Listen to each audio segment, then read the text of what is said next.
Within the current landscape of mainstream television, there's truly nothing like Squid Game.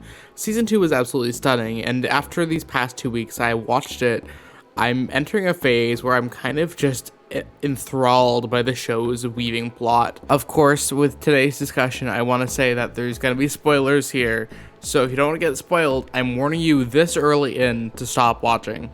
Now, there's a lot of parts of Squid Game that I can talk about, and I want to get to other parts in other videos, but for today, I'm going to be zeroing in on the coolest game they showcased in Season 2, Mingle.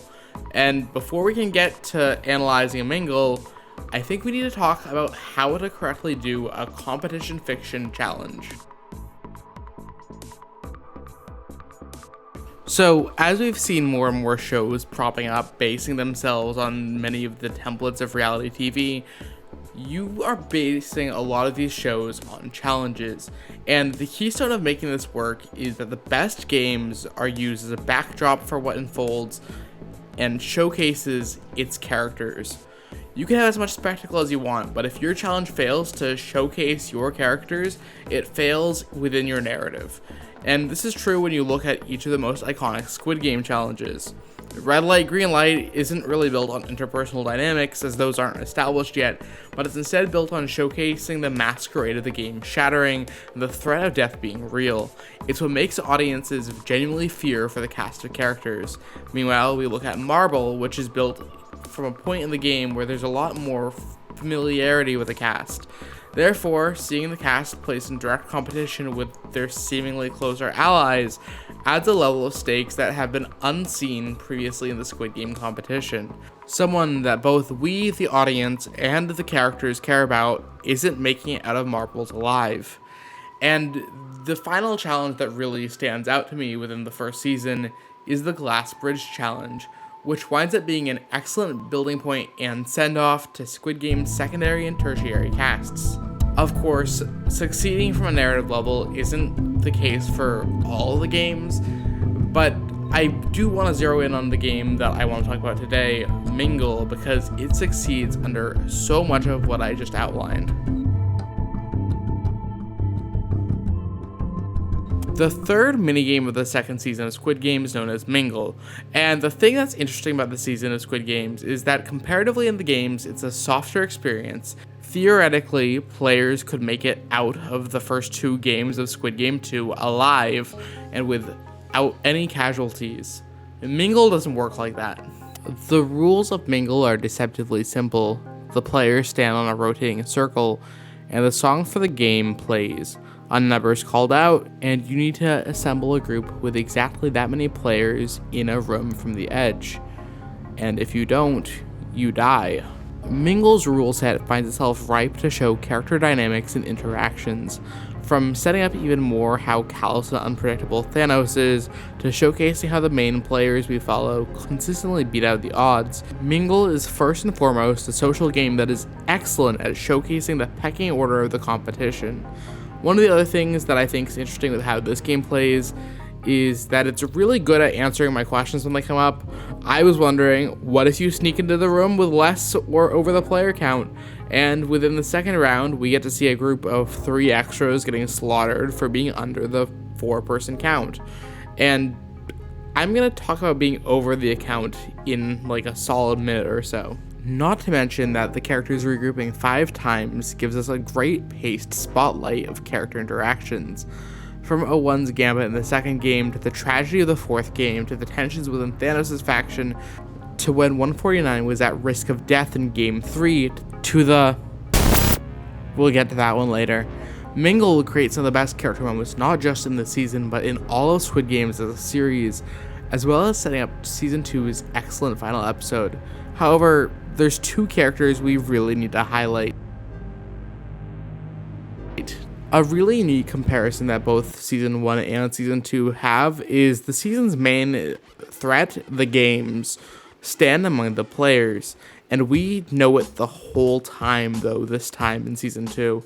Unlike Season 1, where 001 was only revealed to be involved in the games at the end, We have this lead granted us as the audience in a display of dramatic irony.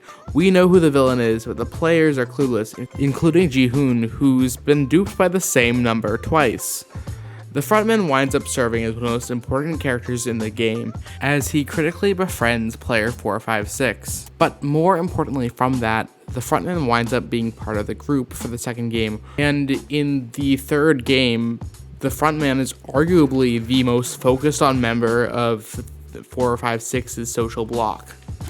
While he doesn't take much focus in round 1, his ability to dodge death in round 2 and find his own group independent of the secondary cast winds up being even more so of his character's charisma, or it's him flexing his control of the games by sneaking off. But that's not really a detail that's been set in stone. Round 3 is the point that really re-emphasizes how close him and 456 have gotten, being each other's ride or dies and collectively sparing the life of player 149.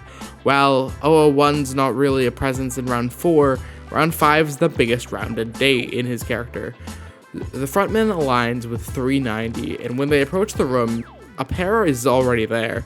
Within 7 seconds, they throw one member out and then snap the neck of the one left, showing the frontman's ruthlessness in the games and exposing it specifically to player 390, which in the season finale has dire consequences.